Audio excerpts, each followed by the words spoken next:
లాబే lawyer YouTube channel. ఈరోజు మనం last time 2-3 days back ఒక వీడియో చేసాం. పీవైక్యూస్ ఆఫ్ కాన్స్టిట్యూషన్ పార్ట్ 1 అన్నమాట. పార్ట్ 1 చేసాం, బాగానే రీచ్ అయింది. ఇంకెవరైనా అది చూడకుండా ఇది డైరెక్ట్గా చూస్తున్నట్టయితే దాన్ని ఫస్ట్ కంప్లీట్ చేయండి. దాని తాలూకా కంటిన్యూ క్వశ్చన్స్ ఈ పార్ట్ 2లోనే ఉంటాయి. సో కంటిన్యూ చేద్దామా. ఫస్ట్ క్వశ్చన్ వచ్చేసి, doctrine of pleasure with reference to civil servants is mentioned under ఎందులోనూ ఉన్నది అని అడుగుతున్నాడు.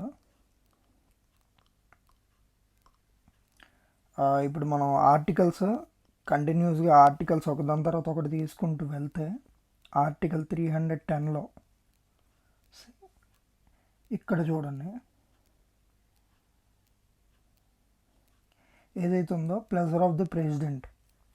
సో ఇవన్నీ ఇండైరెక్ట్ క్వశ్చన్స్. ఈ డాక్ట్రైన్ ఆఫ్ ప్లెజర్ ఇవన్నీ కూడా మీరు తెలుసుకోవాలి. సో డాక్ట్రైన్ ఆఫ్ ప్లెజర్ అంటే ఆర్టికల్ 310, ఇది గుర్తుంచుకోండి. Next one, right to know flows from one of this article to the constitution.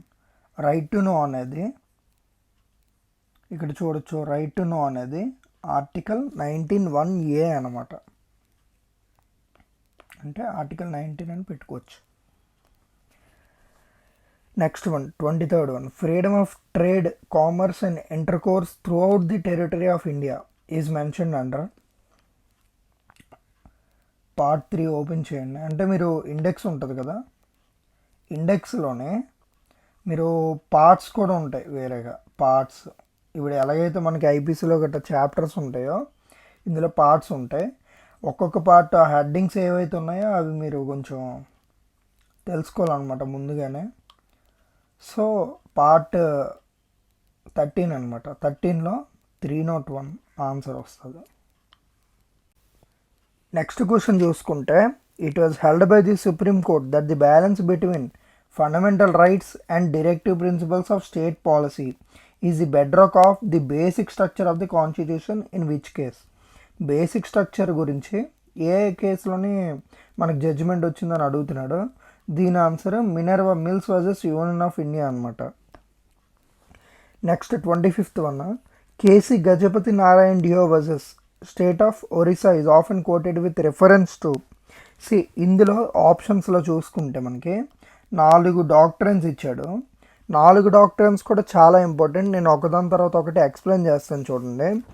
ఏదైతే ఇప్పుడు డాక్ట్రైన్ ఆఫ్ ఎక్లిప్స్ ఉందో, ఆ ఎక్లిప్స్ ఏంటంటే ఇప్పుడు ఏదైతే లాస్ని స్టేట్ కానీ సెంట్రల్ కానీ ప్రిపేర్ చేస్తుందో ఆ లాస్ అనేవి ఒకవేళ ఫండమెంటల్ రైట్స్తో ఇన్కన్సిస్టెంట్ అయితే, ఫండమెంటల్ రైట్స్ని వైలేట్ ఏమైనా చేస్తే ఆ లా అనేది అది టోటల్గా వాయిడ్ అయిపోదు, అంటే కొట్టేదు కోర్టు. ఆ లా ఏదైతే ఉందో అది వెనక్కి వెళ్ళిపోతుంది అనమాట. ఈ ఫండమెంటల్ రైట్స్ అనేవి దాన్ని కవర్ చేసేస్తాయి. ఇక్కడ ఒకసారి చూడండి, the doctrine of eclipse states that any law which is inconsistent with fundamental rights is not valid.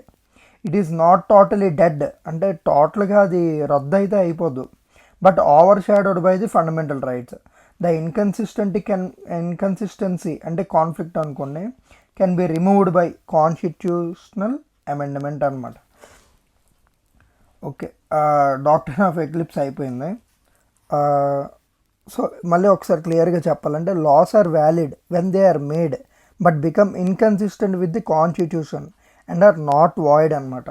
ఒకవేళ ఈ ఫండమెంటల్ రైట్స్ని అవి ఒకవేళ వైలేట్ చేసినట్టయితే ఆ రద్దు ఏకంగా టోటల్ ఏదైతే లా ఉందో దాన్ని రద్దు చేసేయకుండా అది జస్ట్ ఓవర్ షాడో అవుతుంది ఫండమెంటల్ రైట్స్తో. Doctrine of severability next one. Doctrine of severability అంటే ఏంటి అంటే ఏం లేదు, ఇది ఒక లీగల్ ప్రిన్సిపల్ అనమాట. ఏం చేస్తుందంటే ఈ కోర్ట్స్కి పవర్స్ ఇస్తుంది అనమాట. ఇప్పుడు చూడండి, ఏదైనా ఒక లా ఉన్నది, ఆ లాలో కొంత పార్ట్ కాన్స్టిట్యూషన్కి విరుద్ధంగా ఉందనుకోండి, కోర్ట్స్ ఏం చేయొచ్చు అంటే ఏదైతే పార్ట్ కాన్స్టిట్యూషన్కి విరుద్ధంగా ఉందో దాన్ని ఎలిమినేట్ చేసేయచ్చు. సో ఇది ఎలిమినేట్ చేసి ఇక మిగిలింది ఏదైతే పార్ట్ ఉందో, ఈ మిగిలిన పార్ట్ ఏదైతే ఉందో అదేముంచి మనకి రైట్ అవుతుంది అనమాట. ఓకే కదా. డాక్ట్రిన్ ఆఫ్ సెవరబిలిటీ అది జస్ట్ ఏం లేదు, కోర్ట్స్కి పవర్స్ వస్తాయి. డాక్ట్రిన్ ఆఫ్ కలరబుల్ లెజిస్లేషన్ నెక్స్ట్ది. కలరబుల్ లెజిస్లేషన్ అంటే ఏంటంటే ఇక్కడ ఒకసారి చదువుదాం. In the literal sense the doctrine of colourable legislation means that the government is enacting legislation under the guise of having authority even though it does not possess any competent authority to do so. సింపుల్గా ఏంటంటే మనకి ఇప్పుడు state government ఉంది, state గవర్నమెంట్కి కొన్ని loss prepare చేయడానికి అధికారం లేదనుకోండి. కాకపోతే స్టేట్ గవర్నమెంట్ ఆ లాస్ని ప్రిపేర్ చేసేస్తుంది. ఎలాగ ప్రిపేర్ చేస్తుందంటే నాకు అథారిటీ ఉంది అనే ముసుగులో, మాస్క్ అనుకోవచ్చు, మాస్క్లో ప్రిపేర్ చేస్తుంది. అలాంటివి ఏవైనా సరే రద్దయిపోతాయి అన్నమాట. అది డాక్ట్రిన్ ఆఫ్ కలరబుల్ లెజిస్లేషన్. అర్థమైంది అనుకుంటున్నా. నెక్స్ట్ది doctrine of territorial nexus.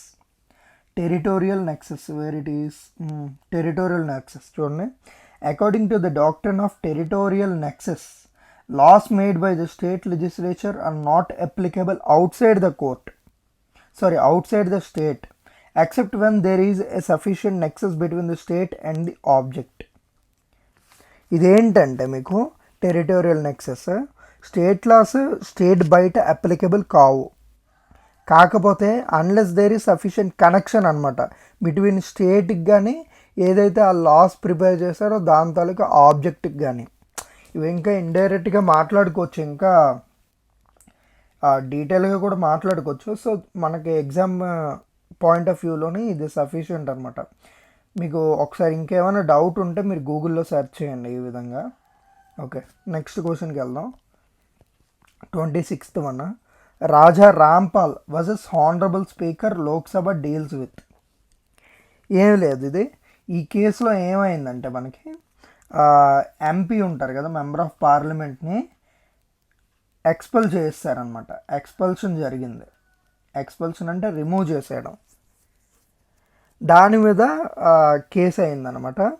So ఇది deals with privileges of legislature అనమాట. ఇది ఆర్టికల్ 105ని 102ని ఛాలెంజ్ చేస్తూ అయిందనమాట. దీని మీద సుప్రీంకోర్టు ఏంటంటే మీరు అలా తీసేయడానికి వీలు లేదు అని చెప్పి జడ్జిమెంట్ ఇచ్చింది. Next question 27, under article 1 of the constitution, article 1 open చేయండి, of the constitution India that is Bharat shall be, అక్కడ క్లియర్గా ఉంటుంది యూనియన్ ఆఫ్ స్టేట్స్ అనమాట దాని ఆన్సర్. వెతకడం చూసారు కదా, చాలా సింపుల్ అనమాట. మనకి వెతకడం రావాలంతే. ఇప్పుడు ఏవి అనేసరికి చాలామంది భయపడిపోతారు, అలా కాదు, జస్ట్ మనకి సెర్చ్ చేయడం వస్తే సరిపోతుంది. Next question 28, a minister ceases to hold office if he does not become a member of the legislature within 6 months mentioned under 164లోని 4 అనమాట దాని ఆప్షన్. ఆర్టికల్స్ ఇప్పుడు ఏవైతే మనకి డైరెక్ట్గా ఆర్టికల్స్ ఏవైతే ఇస్తున్నాడో అది కాన్స్టిట్యూషన్లో మనం ఓపెన్ చేసి సెర్చ్ చేసుకోవడమే ఇండెక్స్లో. ఫస్ట్ ప్రిఫరెన్స్ ఇండెక్స్కి ఇవ్వండి. ఇండెక్స్ ఒకవేళ మనకి ఇండెక్స్లో మనకి అర్థం కాలేదు లేదా డీటెయిల్గా లేదు అన్నప్పుడు మీరు ఇన్డెప్త్కి వెళ్ళండి, ఈజీగా మనకి ఆన్సర్లు దొరికిపోతాయి. ఒకవేళ డైరెక్ట్గా లేకపోయినా కొంచెం మనం చదివి అర్థం చేసుకోగలిగితే ఇండైరెక్ట్గానైనా సరే మనకి దొరుకుతాయి అన్నమాట ఆన్సర్. ఓకేనా. Next question 29, equal pay for equal work. నేను మనం చేసాం కదా, డిపిఎస్పిస్లో ఉంటుంది, ఎన్ఫోర్సబిలిటీ మాత్రం డిపిఎస్పిస్లో కాదు. So equal pay for equal work for both men and women is proclaimed under dash of the constitution. Article అడుగుతున్నాను అనమాట, ఏ ఆర్టికల్ అన్నది. దీని ఆన్సర్ 39D. 39Dలోని మనకి equal work for both, equal pay and equal pay for equal work for both men and women అనేసి మనకి mention చేసి ఉంది. Next one, question 30, right to freedom to acquire, hold and dispose of properties abolished by. ఇది simply guys ఇది star పెట్టని చూడండి, చాలా important. ఇదేంటంటే రైట్ టు ప్రాపర్టీ అనేది మనకి ఫండమెంటల్ రైట్స్లో ఉండేదన్నమాట. రైట్ టు ప్రాపర్టీ మనకి ఫండమెంటల్ రైట్స్లో ఉండేది. దాన్ని ఎప్పుడు తీసేశారో అని మనకు అడుగుతున్నాడు అనమాట. Simply 44th amendment 1979. ఇది చాలా ఇంపార్టెంట్, ఈ డేట్ అన్నది గుర్తుంచుకోండి. మేజర్ అమెండ్మెంట్స్ అన్నీ ఇందులోనే అయ్యాయి మన కాన్స్టిట్యూషన్కి. సో ఈ క్వశ్చన్ చాలా ఇంపార్టెంట్. తిప్పి అడుగుతాడు ఇదే. Right to property is abolished by, ఇది డైరెక్ట్ క్వశ్చన్. 44th అమెండ్మెంట్ 1978 దాని answer. Next question 31. Which of the following is covered under the definition of the state. ఇదేంటంటే మనకి ఏబిఈకి రిలీజ్ చేస్తుంది కదా, అందులో మాత్రం మనకి ఎన్సిఈఆర్టీ అని ఉందన్నమాట.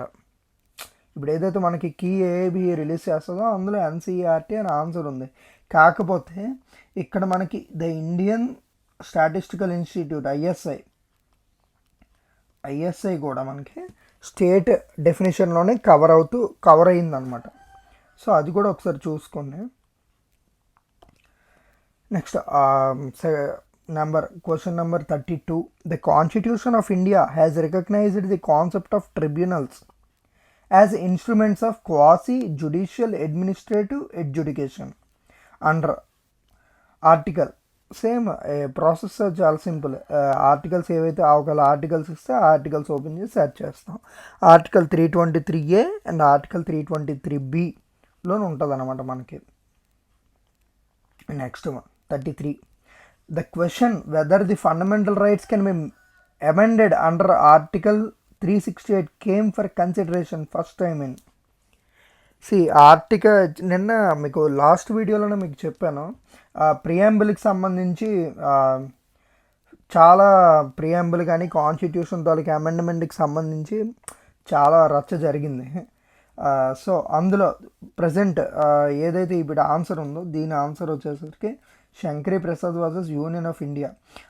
ఇప్పుడు క్రింద చూడండి, Shankari Prasad versus Union of India case 1951లో జరిగింది. అది ఫస్ట్ అమెండ్మెంట్ 1951ని ఛాలెంజ్ చేసింది అనమాట. అంటే అమెండ్ చేయకూడదు అని చెప్పి. దానిలోని సుప్రీంకోర్టు మనకి కెన్ అమెండ్ అని జడ్జిమెంట్ ఇచ్చింది, అంటే అమెండ్ చేయొచ్చు అని జడ్జిమెంట్ ఇచ్చింది. దాని తర్వాత కేసు సజ్జన్ సింగ్ 1965, దానిలో కూడా అమెండ్ చేయొచ్చు అని వచ్చింది. నెక్స్ట్ వన్, ఇది కూడా ఇంపార్టెంట్ కేసు, గోలక్నాథ్ 1971లో అయింది. అందులో జడ్జిమెంట్ మాత్రం అది 24th అమెండ్మెంట్ని ఛాలెంజ్ చేస్తూ వచ్చింది. దానిలోని కెనాట్ అమెండ్ అని చెప్పి మనకి జడ్జిమెంట్ అయితే రావడం జరిగింది. Next one, Keshavanand Bharati, most important of all అనమాట. నిన్న కూడా లాస్ట్ వీడియోలో కూడా మనం కేశవానంద్ భారతి గురించి చూసాం కదా. Keshavanand Bharati 1973 can amend but not the basic structure అని జడ్జిమెంట్ వచ్చింది. ఇది చాలా పెద్ద ల్యాండ్ మార్క్ కేసు అనమాట. చాలామంది 2-3 కామెంట్స్ వచ్చాయి కేస్ లాస్ మీద వీడియో చేయమని. చేస్తాను, టైం ఉంటే ఖచ్చితంగా చేస్తాను. అప్పుడేమవుద్దంటే మనకి ఇండైటెడ్గా మనం ఇన్డెప్త్ వెళ్ళొచ్చు ఈ కేసు లాస్కి సంబంధించి. Okay, next question 34th. A law which violates fundamental rights is not nullity or void ab initio but becomes only unenforceable. This doctrine is also called as. ఇందాకలే మనం చూసాం ఆల్రెడీ చాలామందికి, ఇప్పుడు మనకి ఫాలో అయిన వాళ్ళకి, వీడియో ముందు క్వశ్చన్ చూసిన వాళ్ళకి తెలిసి ఉంటుంది ఆన్సర్. ఇక్కడ చూడండి, ఎక్స్ప్లెయిన్ చేయడానికి చూస్తాం. The law which violates fundamental rights is not nullity, ఇందాక చెప్పాను, టోటల్గా మీకు రద్దు అయిపోదు. ఆర్ వాయిడ్ అబ్ ఇనిషియో, స్టార్టింగ్ నుండే వాయిడ్ అయితే కాదు, బట్ బికమ్స్ అన్ఎన్ఫోర్సబుల్ అనమాట. ఇందాకలా కొంచెం ఆ క్వశ్చన్లోని ఆ ఎక్స్ప్లెనేషన్ కొంచెం ఒకలా అన్క్లియర్గా ఉంటే ఇది సింపుల్గా ఇది గుర్తుంచుకోండి. దీని ఆన్సర్ వచ్చేసరికి డాక్ట్రైన్ ఆఫ్ ఎక్లిప్స్. ఏం లేదు, 2 ఉన్నాయి అనుకోండి.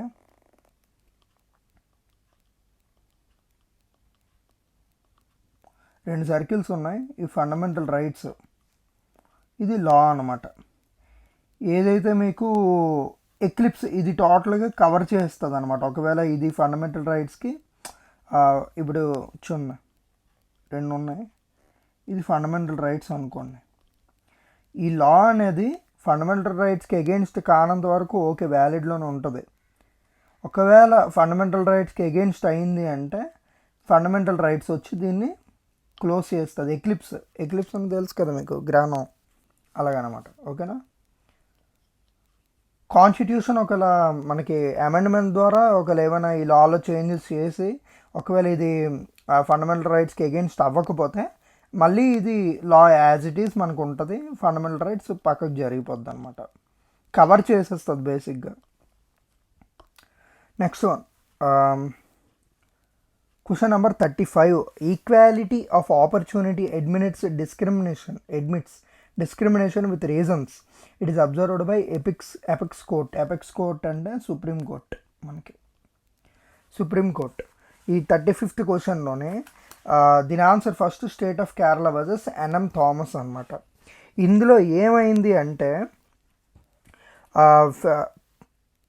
Preferential treatment to SC and ST under article 16 of 1 అనమాట. ఇదేంటంటే ఈ state of Kerala versus NM Thomas కేసులో ఎల్డీసీ క్లర్క్స్ ఎవరైతే ఉన్నారో వాళ్ళు ఎస్సీ ఎస్టీ ఎవరైతే ఉన్నారో ఎల్డీసీ క్లర్క్స్లో వాళ్ళు యూడీసీ క్లర్క్స్ కింద ప్రమోషన్ అవ్వడంతో ఈ కేసు అన్నది వచ్చిందనమాట. సో దీనిలోని డిస్క్రిమినేషన్ అన్నది వ్యాలిడే. ఇందాకలే మనం మాట్లాడుకున్నాం రైట్ టు ఈక్వాలిటీ గురించి లాస్ట్ వీడియోలో కూడా.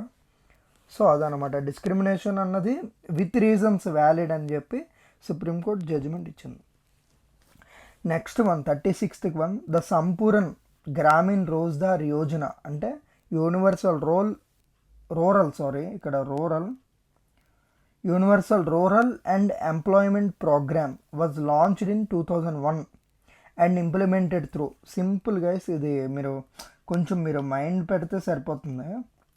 ఇక్కడ చూడండి, ఇక్కడ క్లియర్గా రూరల్ అని ఇచ్చాడు, ఇక్కడ సంపూర్ణ గ్రామీణ్ ఇక్కడ rural and employment programme. Rural అంటే ఏంటి చెప్పండి, ఇక్కడ మనకి పంచాయతీరాజ్ ఇన్స్టిట్యూషన్స్ అనమాట answer. Next one 37th one, entry number 22 of the concurrent list in the constitution deals with. ఏదైతే కాన్స్టిట్యూషన్లో నేను మీకు స్టేట్ యూనియన్ కాన్కరెంట్ చెప్పాను కదా, కాన్కరెంట్ లిస్ట్ ఓపెన్ చేస్తారు. అందులోని మనకి 22nd అనమాట, trade unions, industrial and labour disputes. So ఇది ఇది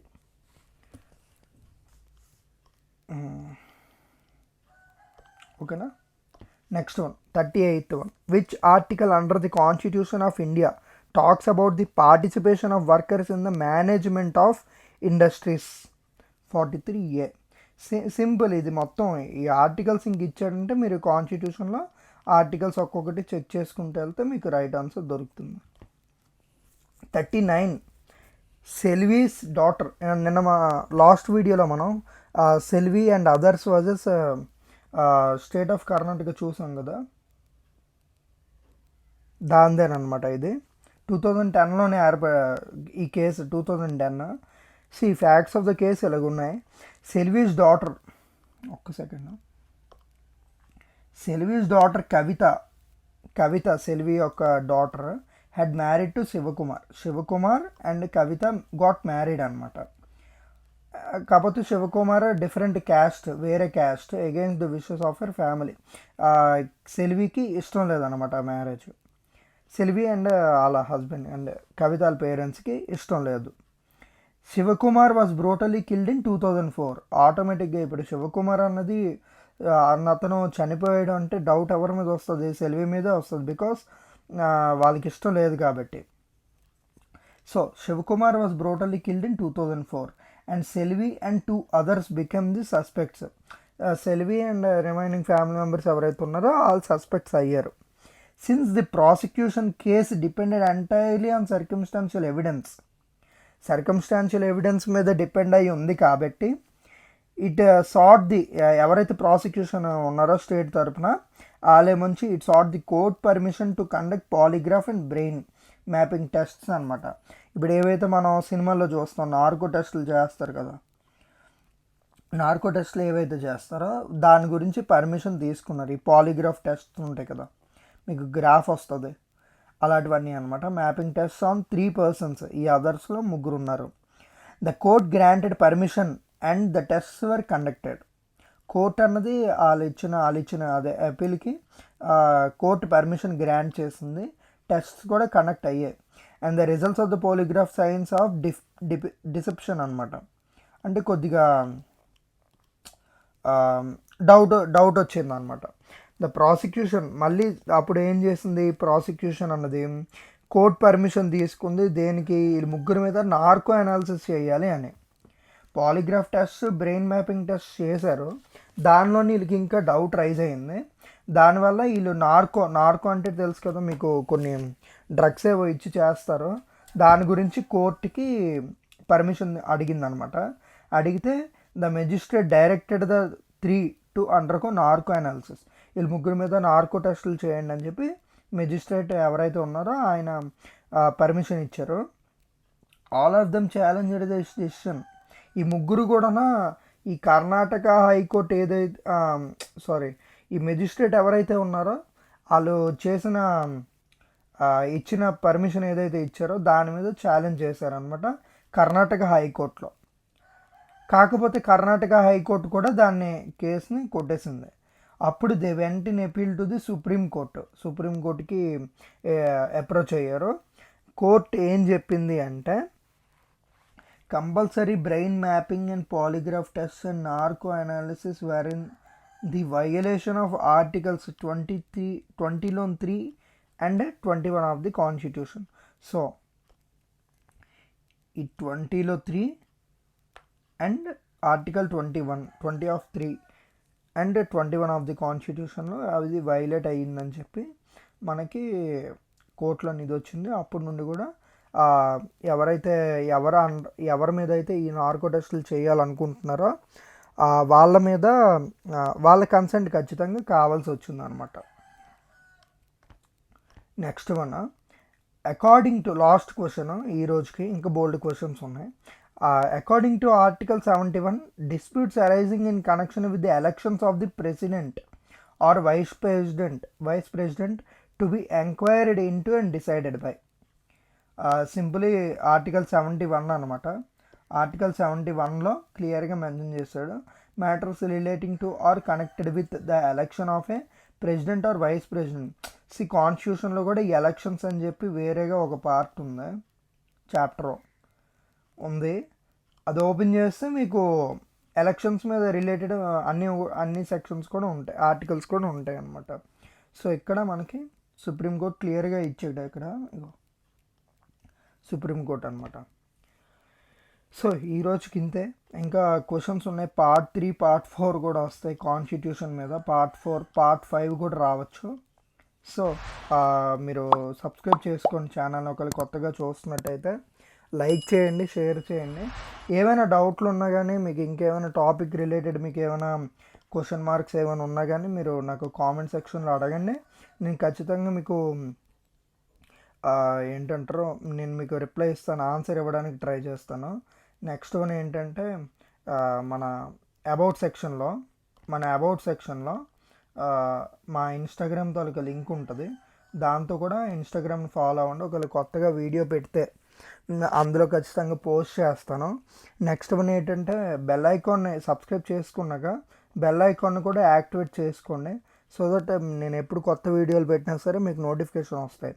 ఈ వీడియోని ఖచ్చితంగా మీరు ఎవరైతే దగ్గరకు వచ్చింది కాబట్టి ఏఐబి అటెండ్ అవుతున్నారో, అపియర్ అవుతున్నారో ఎగ్జామ్కి, వాళ్ళకి మీ ఫ్రెండ్స్కి అడ్వకేట్స్కి షేర్ చేయండి. సో వాళ్ళకి హెల్ప్ఫుల్ అవుతుందని అనుకుంటున్నాను. సో ఈ వీడియోకి ఇంతే guys, thank you, bye bye.